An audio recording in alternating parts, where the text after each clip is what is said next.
Anda mempertimbangkan street food dalam merintis bisnis, mungkin kebab bisa menjadi pilihan Anda. Pada segmen Demi Cuan kali ini, saya akan mengulas tentang bisnis kebab yang cuannya cukup menjanjikan. Kebab memiliki pasar yang luas di Indonesia karena rasanya yang lezat dan juga tidak pernah sepi peminat. Apalagi jika bisnis ini sudah memiliki waralaba, maka tentu akan lebih memudahkan dalam menjalankan bisnisnya. Salah satu kebab yang bisa menjadi referensi Anda sebelum memulai bisnis adalah kebab AB Majestic. AB Majestic identik dengan pasar Majestic. Ya, di pasar ini, kebab AB Majestic selalu menjadi incaran pengunjung yang lapar usai berbelanja atau sekedar membawanya pulang sebagai oleh-oleh. Pemilik AB Majestic, Amin, bercerita, dulu dia tak punya pengalaman berjualan makanan. Dengan modal awal 30 juta rupiah, dia nekat untuk menjual kebab di wilayah Tangerang Selatan. Setelah melalui riset pasar kecil-kecilan, Amin meracik sendiri formula kebabnya dengan mencontoh pemain kebab yang sudah ada. Ia memilih berjualan sejak pagi agar tidak sama dengan penjual kebab lainnya yang berjualan mulai sore hari. Saya pikir gini sih, kalau usaha itu banyak berarti peminatnya banyak gitu. Tinggal sebenarnya kita menentukan kita mau ambil pangsa pasarnya yang mana gitu. Ngikutin yang udah ada atau mau bikin sendiri. Waktu itu sih sederhananya begitu sih, karena kita juga nol ya ilmunya ya. Untuk buka itu berarti udah harus rasanya udah enak, baru lokasi itu. Kalau sekarang, kalau waktu bisa diputer itu dulu tuh saya tuh. Tapi karena dulu mungkin kepepet segala macam, ya udah jalan aja gitu. Dengan kegigihan dan hantaman saat pandemi, AB Majestic sudah memiliki 11 outlet yang dikelola sendiri. Pada akhir pekan, outlet AB Majestic di Pasar Majestic bisa terjual sampai 2.000 bungkus kebab. Sedangkan di outlet lainnya, rata-rata habis terjual 200 sampai 300 bungkus. Dia makanan yang ada sayurnya, jadi cukup bergizi untuk anak-anak. Biasanya saya beli buat dimakan sekarang sama di frozen untuk bekal anak esok hari sih biasanya gitu. Awal berdiri pada 2018, omset kebabnya hanya beberapa juta rupiah saja. Dengan semakin bertambah outlet, kini Amin berhasil meraup hingga 1,5 miliar rupiah per bulan. Ia bahkan telah mempekerjakan 50 orang karyawan. Menurutnya, selain kebab mudah diterima, usaha kebab minim risiko karena dibuat setelah dipesan oleh pembeli. Amin belum tertarik untuk mengembangkan bisnisnya melalui skema kemitraan karena demi menjaga kualitas.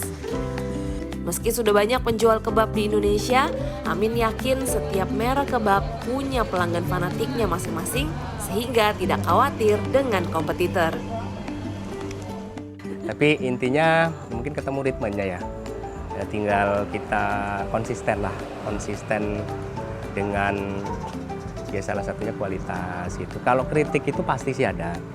Namanya orang beli kan tidak semuanya bisa sesuai seleranya ya, bukan sesuai selera sih, tapi kalau kritik pasti ada lah. Saya ajak Anda ke kebab Turki yang memiliki cita rasa autentik Turki. Ya, karena pemiliknya asli orang Turki. Tidak ada usaha yang berhasil sebelum mengalami kegagalan. Hal itu yang dialami Muhammad Mustafa, pemilik Istanbul Kebab Turki. Sejak 2014, Mustafa sudah mencoba beragam usaha, namun belum membuahkan hasil. Sampai akhirnya memilih kebab Turki atas nasihat temannya. Keberuntungan menghampiri Mustafa manakala bisnis kebab yang dirintis menjadi viral pada Desember 2019. Disitulah Istanbul Kebab Turki mulai melebarkan sayap bisnis melalui skema kemitraan waralaba alias franchise. Istanbul Kebab Turki menawarkan kemitraan dalam skema gerobak seharga 25 juta rupiah hingga ruko seharga 150 juta rupiah tanpa royalty fee dan manajemen fee. Mustafa mengambil keuntungan melalui pembelian bahan baku kebab sehingga kerjasama kemitraan bersifat selamanya. Mustafa menjamin kebab buatannya itu asli kebab Turki dan jaminan uang kembali jika rasanya tidak enak. Dengan tepung roti kebab atau lafas yang dibuat sendiri, daging ayam paha atas yang dimarinasi dengan bumbu rempah, serta menggunakan Australian Wagyu beef. Soalnya kalau di sini aku cobanya tuh dia lebih kayak akan rempah, bumbunya tuh lebih banyak, lebih kerasa dibandingkan sama kebab-kebab yang lain.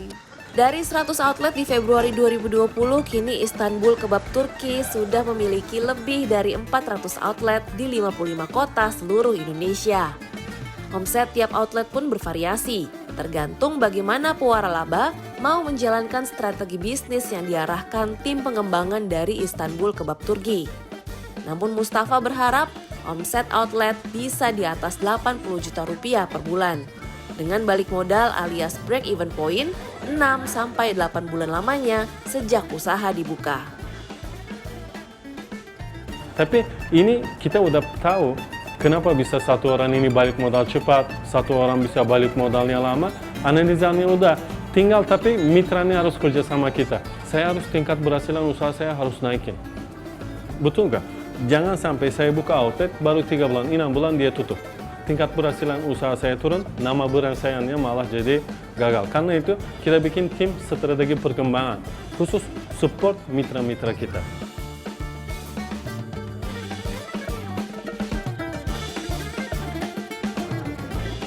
Baik kepemilikan sendiri maupun melalui skema kemitraan, Anda harus memperhitungkan dengan cermat sebelum memulai bisnis kebab. Jangan sampai biaya yang dikeluarkan itu lebih banyak daripada laba yang diraup nantinya. Anda juga harus tahu mengenai risiko yang akan dijalani sebelum memulai bisnis kebab. Desy Retonang, Andra Anhar, Jakarta.